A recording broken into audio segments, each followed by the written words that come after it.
भारत तिब्बत समन्वय संघ के राष्ट्रीय कोर परिषद की 2 दिवसीय उत्तरार्ध बैठक हुई प्रारंभ। सभी ने भरा हुंकार, चीन के कब्जे से मुक्त हो तिब्बत। आपको बता दें कि संत कबीर नगर जिले के सोनी होटल में पूर्व निर्धारित कार्यक्रम के तहत भारत तिब्बत समन्वय संघ के राष्ट्रीय कोर परिषद की बैठक जिलाध्यक्ष उमाशंकर पांडे की अध्यक्षता में प्रारंभ हुई। बैठक का संचालन महिला सभा की राष्ट्रीय मंत्री डॉक्टर सोनी सिंह ने किया। बैठक में देश के साथ तिब्बत के लोगों ने भी भाग लिया, जबकि इस बैठक में अयोध्या धाम के श्री रंग महल के महंत श्री राम शरण दास जी मुख्य अतिथि रहे। वही बैठक में उन्होंने हुंकार भरते हुए कहा कि साधु संतों की जरूरत पड़ेगी तो वो कहीं पीछे नहीं रहेंगे। कोई बड़ी चीज नहीं हमारे भोले बाबा और राम जी। जब इतना बड़ा 500 वर्ष पुराना हमारा गुलामी का ढांचा गिर सकता है, जिसकी आशा करने के भी ऊपर लोग विश्वास नहीं करते थे। हम लोग जब जाते थे राम ज्योति लेकर के, अन्य यात्राओं लेकर के, लोग कहते अरे बाबा क्यों आए हो, क्यों परेशान होते हो, इन मंदिर का ढांचा कभी गिरा है, क्यों शुक्ला जी गलत है मिश्रा जी, इस तरीके की बातें आती।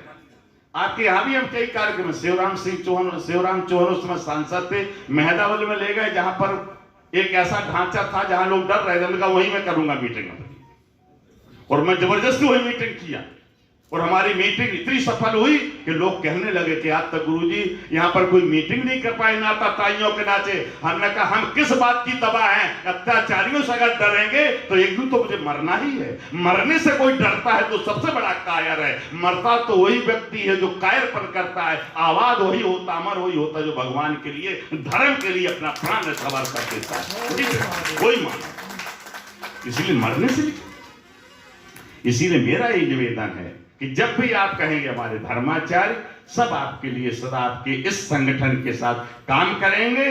तिब्बत और भारत का संबंध ऐसे अगर होगा जैसे कोई इसकी आशा नहीं करता होगा, जैसे राम जन्मभूमि की कोई आशा नहीं करता था। होने वाले हमारे यशस्वी प्रधानमंत्री मोदी जी आए और आज वही आज सपना हमारा साकार होने चला जा रहा है और भव्य मंदिर तैयार हो गया है। कुछ दिन के बाद आपको राम जी हमारे भाई प्रकट कृपाला में दिखाई देंगे।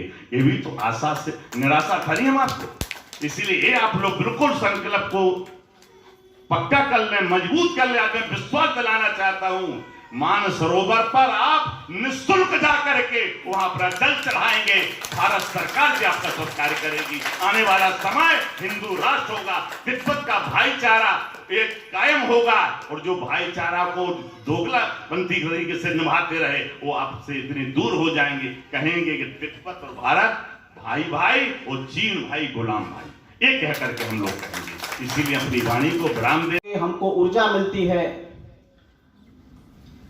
ईश्वर करें, भगवान शंकर शंभू से हमारी प्रार्थना है कि जिस निमित्त, जिस उद्देश्य के लिए ये संगठन हमारा कार्य कर रहा है, जैसा कि महाराज जी ने आशीर्वचन दिया है, यदि संतों का साथ हो, उनके समीप हमारा निवास हो, उनका आशीर्वाद हो, निश्चित रूप में कोई कार्य असंभव हो ही नहीं सकता। महाराज श्री के शब्दों में विश्वास था, महाराज श्री के शब्दों में वो ओज था जो हम सभी यहां बैठे हुए लोगों को आश्वस्त किया। जिस प्रकार से उद्घोषणा किया था सुभाष चंद्र बोस ने, तुम हमें खून दो मैं तुम्हें आजादी दूंगा, और इस उद्घोषणा को आत्मसात करते हुए, उस घोषणा को सुन करके हमारे देशभक्तों ने आज देश को आजाद कराया, जिससे हम एक स्वतंत्र, इस देश में स्वतंत्र हवा में स्वतंत्रता के साथ अपना सांस ले रहे हैं। आप सभी का मैं इस होटल सोनी के प्रांगण में हृदय से अपनी पूरे संत कबीर जन नगर के लोगों की तरफ से, पूरे गोरक्ष प्रांत के लोगों की तरफ से हृदय की गहराइयों से हार्दिक स्वागत, वंदन एवं अभिनंदन करता हूं।